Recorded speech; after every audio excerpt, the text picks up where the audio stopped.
दोस्तों संपूर्ण सामान्य अध्ययन याद करने की वीडियो सीरीज का यह भाग 12 है।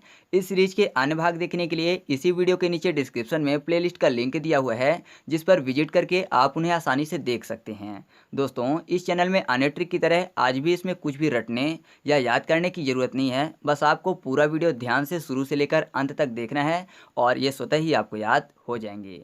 कंफर्म करने के लिए इस वीडियो के अंत में मैं आपसे कुछ प्रश्न पूछूंगा, जिसमें आप पाएंगे कि आपको यह सब वास्तव में चमत्कारिक रूप से याद हो चुके हैं। तो देरी न करते हुए चलिए शुरू करते हैं। आपको पता है कि पार्ट 11 में हम लोगों ने बौद्ध धर्म के बारे में पढ़ा था, जिसके बाद टॉपिक है शैव धर्म, जिसमें पहला क्वेश्चन है कि भगवान शिव की पूजा करने वालों और शिव से संबंधित धर्म को क्या कहा गया है। तो सही जवाब है क्रमशः शैव और शैव धर्म, यानी भगवान शिव की पूजा करने वालों को शैव कहा गया है और भगवान शिव से संबंधित जो धर्म है उसको कहा गया है शैव धर्म। तो आसान है, इसमें कोई भी ट्रिक की जरूरत नहीं है। शिव शैव दोनों मैच करते हैं और शैव में धर्म लगा देंगे, क्योंकि जब धर्म की बात होगी शैव और धर्म हो जाएगा। ठीक है, तो इसमें कोई भी ट्रिक बताने की जरूरत नहीं है। आगे बढ़ते हैं। अगला है, शिव को रुद्र के नाम से किस वेद में जाना जाता है। तो सही जवाब है ऋग्वेद।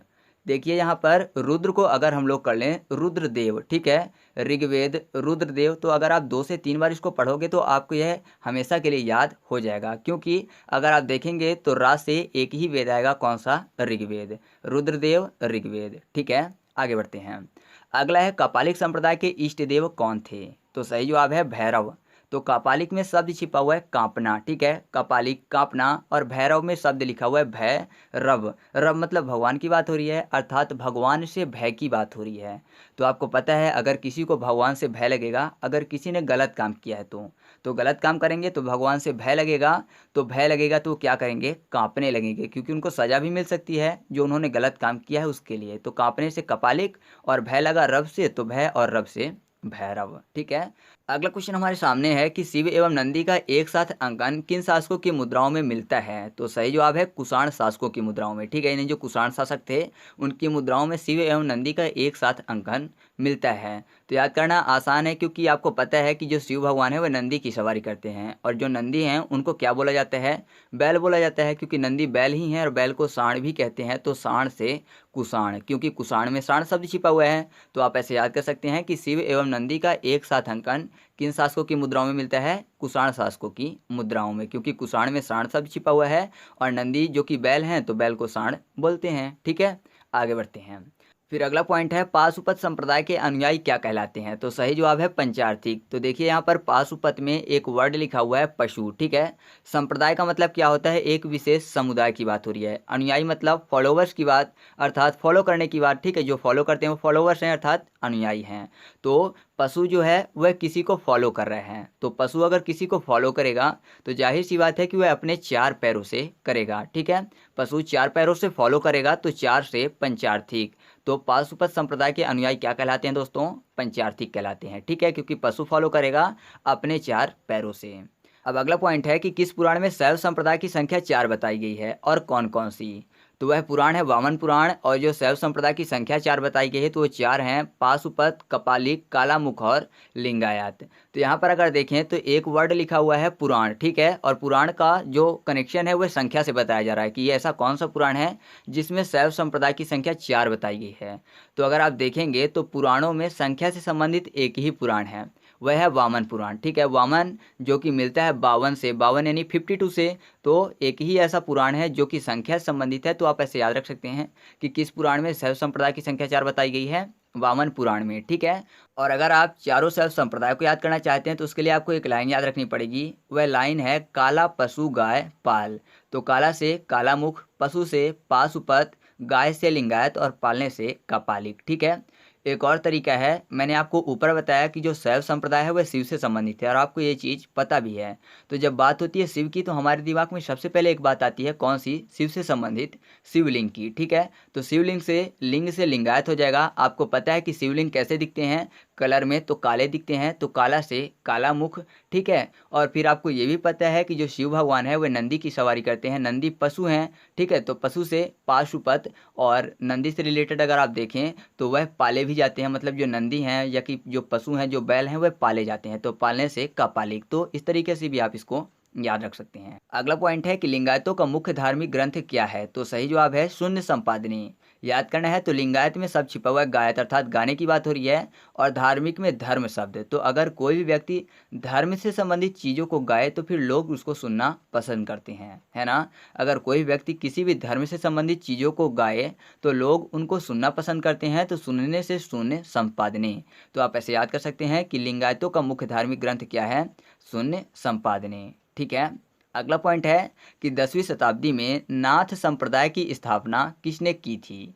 तो सही जवाब है मत्स्येंद्र नाथ ने। ठीक है। जो मत्स्येंद्र नाथ थे उन्होंने ही 10वीं शताब्दी में नाथ संप्रदाय की स्थापना की थी। तो याद करना है तो मत्स्येंद्र नाथ में एक वर्ड लिखा हुआ है मत। ठीक है। मत का मतलब क्या होता है, राय देना, सजेशन देना, और नाथ शब्द छिपा हुआ है। तो किसी ने उनको मत दिया, क्या मत दिया, कि तुम नाथ संप्रदाय की स्थापना करो, क्योंकि उनके नाम में नाथ शब्द लिखा हुआ था, मत्स्येंद्र नाथ। तो किसी ने मत दिया कि नाथ संप्रदाय की स्थापना करो, तो उन्होंने कर दी। तो आप ऐसे याद कर सकते हैं कि 10वीं शताब्दी में नाथ संप्रदाय की स्थापना किसने की थी, मत्स्येंद्र नाथ ने। अब अगला पॉइंट है कि लिंग पूजा का पहला स्पष्ट वर्णन किस पुराण में मिलता है। तो सही जवाब है मत्स्य पुराण। ठीक है। तो याद करना आसान हो जाएगा, क्योंकि यहाँ पर मत्स्य का मतलब क्या होता है, मछली होता है। ठीक है। मत्स्य मतलब क्या होता है, मछली होता है। और जब लिंग पूजा की बात होती है, अर्थात शिवलिंग की पूजा की बात होती है, तो आपने हमेशा देखा होगा कि सबसे पहले जल चढ़ाया जाता है। ठीक है। शिवलिंग में सबसे पहले जल चढ़ाया जाता है, और जल में कौन रहती हैं, मछलियाँ रहती हैं। मछलियाँ मतलब मत्स्य। तो आप इसको याद कर सकते हैं कि लिंग पूजा का पहला स्पष्ट प्रमाण या फिर स्पष्ट वर्णन किस पुराण में मिलता है, मत्स्य पुराण में। दूसरा तरीका है कि आपको ये भी पता है कि जो गंगा माँ है वह सबसे पहले भगवान शिव की जटाओं में आई थी। तो वह भगवान शिव को स्नान करवा रही थी। ठीक है। जब जटाओं में आएंगी तो जाहिर सी बात है कि स्नान हो रहा है उनका, और स्नान कर रही हैं तो गंगा में फिर मछलियाँ भी होंगी, और मत्स्य मतलब मछली होता ही है। तो आसान हो जाएगा, दो में से आप किसी भी तरीके से इसको याद कर सकते हैं। दोस्तों अगर आपको वीडियो अच्छा लग रहा हो तो प्लीज़ वीडियो को लाइक ज़रूर करिएगा, और अपने दोस्तों के साथ भी शेयर करिएगा, जिससे कि उनकी भी मदद हो सके। ठीक है। तो आगे बढ़ते हैं। अगला पॉइंट है कि कालामुख संप्रदाय के अनुयायियों को शिव पुराण में क्या कहा गया है। तो सही जवाब है महाव्रतधर। याद करना बहुत आसान हो जाएगा। अगर आप देखें यहाँ पर काला मुख की बात हो रही है, और महाव्रतधर में शब्द लिखा हुआ है महावत। महावत कौन होते हैं, जो हाथी के ऊपर सवारी करते हैं, अर्थात जो हाथी को चलाते हैं उसको महावत बोलते हैं। ठीक है। और जो महावत हैं वह हाथी की जाहिर सी बात है कि ऊपर बैठेंगे, और जब ऊपर बैठेंगे तो जो सूर्य भगवान की किरणें हैं उन पर ज़्यादा पड़ेंगे, यानी जो प्रकाश है वह ज़्यादा पड़ेगा, जिसके कारण जो उनका मुख है वह जल्दी काला हो जाएगा, है ना। आम आदमी नीचे है, हाथी स्थल का सबसे ऊंचा जानवर है तो वह ऊपर है, तो धूप ज़्यादा आएगी जिस कारण से उनका मुख काला हो जाएगा। किसका मुख काला हो जाएगा, महावत का। तो महावत से हो गया महाव्रतधर। तो आप ऐसे याद कर सकते हैं कि कालामुख संप्रदाय के अनुयायियों को शिवपुराण में क्या कहा गया है, महाव्रतधर। ठीक है। और मैं आपको बता दूं कि ये जो महाव्रतधर होते हैं यह नर कपालों पे भोजन करते हैं, और यह अपने पूरे शरीर पर भस्म लगाते हैं। ठीक है। तो याद रखना हो तो भस्म से आप याद कर सकते हैं कि अगर यह पूरे शरीर पे भस्म लगाएंगे तो जाहिर सी बात है कि मुख में भी लगाएंगे, और मुख में लगाएंगे तो कैसा हो जाएगा, काला हो जाएगा। ठीक है। आगे बढ़ते हैं। अगला पॉइंट है कि पल्लव काल में शैव धर्म का प्रचार प्रसार किसके द्वारा किया गया। तो सही जवाब है नायनारों द्वारा, जो कि नायनार संत हैं उनकी संख्या बताई गई थी 63। ठीक है। तो याद करना है तो नायनारों में सब छिपा हुआ है नैनारो। ठीक है। नायनारो, नैनारो, यानी नैन का मतलब क्या होता है, आँख होता है, और पल्लव में सब छिपा हुआ है पल लव। लव मतलब प्यार, यानी पल भर में किसी को प्यार हो रहा है किसी से। तो अगर किसी को पल भर में लव हो गया है और वह उसके पीछे 4 दिनों से, प्रचार में 4 शब्द छिपा हुआ है, तो वह 4 दिनों से घूम रहा है। ठीक है। या कि सैर कर रहा है, प्रचार सैर कर रहा है, तो जाहिर सी बात है कि कुछ वक्त बाद क्या होगा कि उसके जो नैना हैं वह रोएंगे। ठीक है। क्यों रोएंगे, क्योंकि उसको पल भर में ही लव हो जाता है। तो आप इसको ऐसे याद कर सकते हैं कि पल्लव काल में शैव धर्म का प्रचार प्रसार किसके द्वारा किया गया था, नायनारों द्वारा। ठीक है। और जो नायनार संत हैं उनकी संख्या 63 बताई गई है, तो इनको भी याद करते हैं। 63 में सब छिपा हुआ है तरसत, अर्थात तरसने की बात हो रही है। ठीक है। और नायनारों में नैनारो, तो जाहिर सी बात है अगर नैना किसी के लिए तरस रहे हैं तो फिर वो क्या करेंगे, रोएंगे, अर्थात नैना रो रहे हैं क्योंकि वह तरस रहे हैं। तो तरसने से 63 और नैनारो से नायनारो। तो आप इसको भी याद रखिएगा।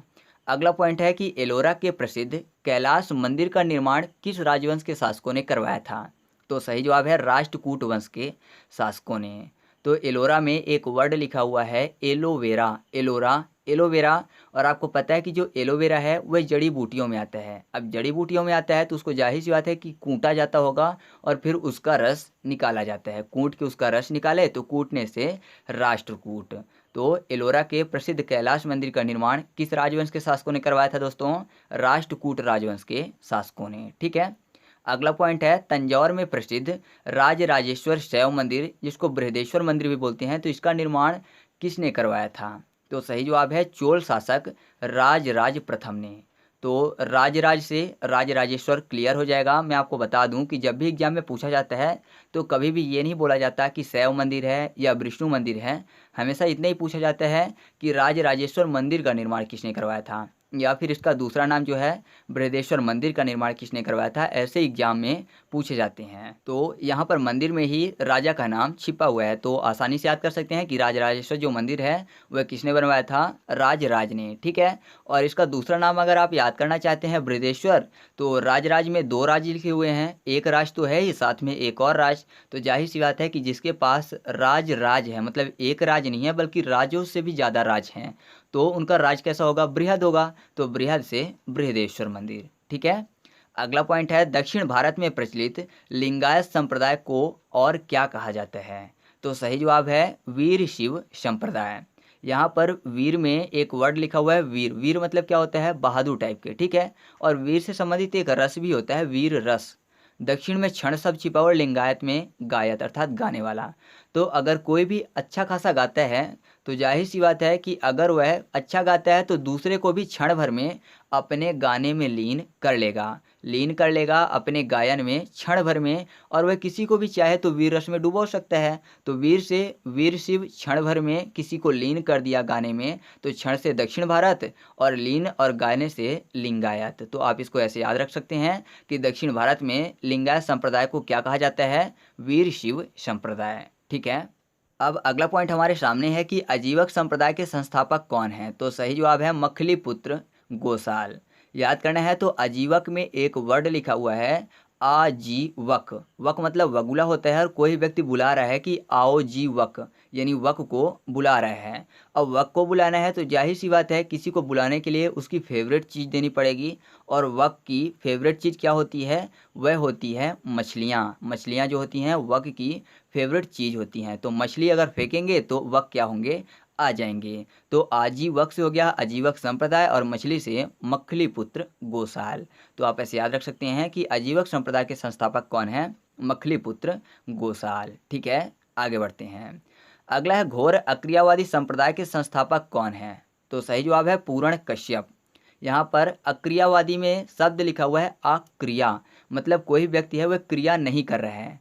अगर वह क्रिया करता अर्थात कोई भी कार्य करता, कोई भी कर्म करता, तो वह किसी भी कार्य को पूरा कर सकता था, है ना। अगर क्रिया करेगा, कोई भी काम करेगा तो किसी भी कार्य को पूरा कर लेगा, लेकिन वह कोई भी क्रिया नहीं करेगा यानी अक्रिय हो जाएगा, तो फिर वह किसी भी कार्य को पूरा नहीं कर सकता। तो पूरे से पूर्ण कश्यप। तो आप ऐसे याद कर सकते हैं कि घोर अक्रियावादी संप्रदाय के संस्थापक कौन है? पूर्ण कश्यप। ठीक है। अगला पॉइंट है यादृच्छावाद संप्रदाय के संस्थापक कौन हैं? तो सही जवाब है आचार्य अजित। यादृच्छावाद में वर्ड लिखा हुआ है याद और इच्छा, यानी कोई भी व्यक्ति याद कर रहा है। क्यों? क्योंकि उसकी कुछ इच्छा है, तो याद कर रहा है। उसकी क्या इच्छा हो सकती है? उसकी ये इच्छा हो सकती है कि वह अपने आचार्य का दिल जीतना चाहता हो, क्योंकि आचार्य ने उसको होमवर्क दिया है, तो वह चाह रहा है कि ये चीज़ उसको याद हो जाए, और उसकी इच्छा है कि वह आचार्य का दिल जीत ले। तो जीतने से अजित, और आचार्य अजित, और याद और इच्छा से यादृच्छावाद। ठीक है। तो यादृच्छावाद संप्रदाय के संस्थापक कौन हैं? आचार्य अजित। अब अगला पॉइंट हमारे सामने है कि भौतिकवाद संप्रदाय के संस्थापक कौन हैं? तो सही जवाब है पकुद कच्चायन। तो भौतिकवाद में शब्द लिखा हुआ है भातवाद, यानी कोई व्यक्ति बोल रहा है कि भात जो है वह बाद में खाना। भात मतलब पका हुआ चावल की बात हो रही है, तो पका हुआ जो चावल है वो कोई व्यक्ति बोल रहा है कि बाद में खाना। क्यों खाना? क्योंकि अभी पका नहीं है, कच्चा है। भात जो है वह पका नहीं है, कच्चा है, इसलिए भात को बाद में खाना। तो पकने से पकुद और कच्चे से कच्चायन। तो आप ऐसे याद कर सकते हैं कि भौतिकवाद संप्रदाय के संस्थापक कौन हैं? पकुद कच्चायन। ठीक है। अगला पॉइंट है अनिश्चयवादी संप्रदाय के संस्थापक कौन हैं? तो अनिश्चयवादी संप्रदाय के संस्थापक हैं संजय विठली पुत्र। तो अनिश्चय करने की बात हो रही है, मतलब किसी व्यक्ति ने कोई भी काम करना निश्चय नहीं किया है, मतलब उसका जो एम है उसने निश्चित नहीं किया है कि उसको कहाँ तक पहुंचना है, तो जाहिर सी बात है कि वह बैठा ही रह जाएगा। अगर किसी व्यक्ति ने अपना लक्ष्य निर्धारित नहीं किया है, लक्ष्य निश्चित नहीं किया है, तो फिर वह बैठा ही रह जाएगा, और जिसने लक्ष्य निश्चित किया है वह अपने लक्ष्य तक पहुंच जाएगा। तो बैठने से बैठली पुत्र क्यों बैठा है? क्योंकि उसने अपना लक्ष्य निर्धारित नहीं किया, अर्थात वह अनिश्चयवादी है। तो अनिश्चयवादी संप्रदाय के संस्थापक कौन है? संजय बैठली पुत्र। ठीक है, अगला पॉइंट है, कौन सा संप्रदाय शैव का सबसे प्राचीन संप्रदाय है, वह इसके संस्थापक कौन है? तो यह संप्रदाय है पाशुपत संप्रदाय, जो कि शैवों का सबसे प्राचीन संप्रदाय है, और इसके संस्थापक हैं लकुलिश। ठीक है, तो इसके लिए मैं आपको कोई भी ट्रिक नहीं बताऊंगा, बल्कि इसकी ट्रिक आपको कमेंट करके बताना है, जिससे आपको भी पता चल सके कि ट्रिक बनाने में कितनी मेहनत लगती है। ठीक है, तो चलिए अब हम लोग एमसीक्यू टेस्ट की तरफ चलते हैं। उससे पहले मैं आपसे एक आग्रह करूंगा कि अगर आपको ये वीडियो अच्छा लगा हो तो वीडियो को लाइक कर दीजिएगा, और चैनल पर पहली बार आए हैं तो चैनल को सब्सक्राइब करके बेल आइकन जरूर दबा लीजिएगा। ठीक है, और इसकी पीडीएफ चाहिए तो आप टेलीग्राम चैनल ज्वाइन कर लीजिए, वहाँ आपको इसकी पीडीएफ भी मिल जाएगी। तो एमसीक्यू टेस्ट में आपका पहला क्वेश्चन है कि भौतिकवाद संप्रदाय के संस्थापक कौन हैं? क्वेश्चन नंबर 2, कापालिक संप्रदाय के इष्ट देव कौन थे? क्वेश्चन नंबर 3, शिव एवं नंदी का एक साथ अंकन किन शासकों की मुद्राओं में मिलता है? क्वेश्चन नंबर 4, एलोरा की गुफाओं का निर्माण किन शासकों ने करवाया था? तो इन सभी क्वेश्चन के आंसर आपको कमेंट करके बताने हैं। तो चलिए मिलते हैं अगले वीडियो में, तब तक के लिए जय हिंद।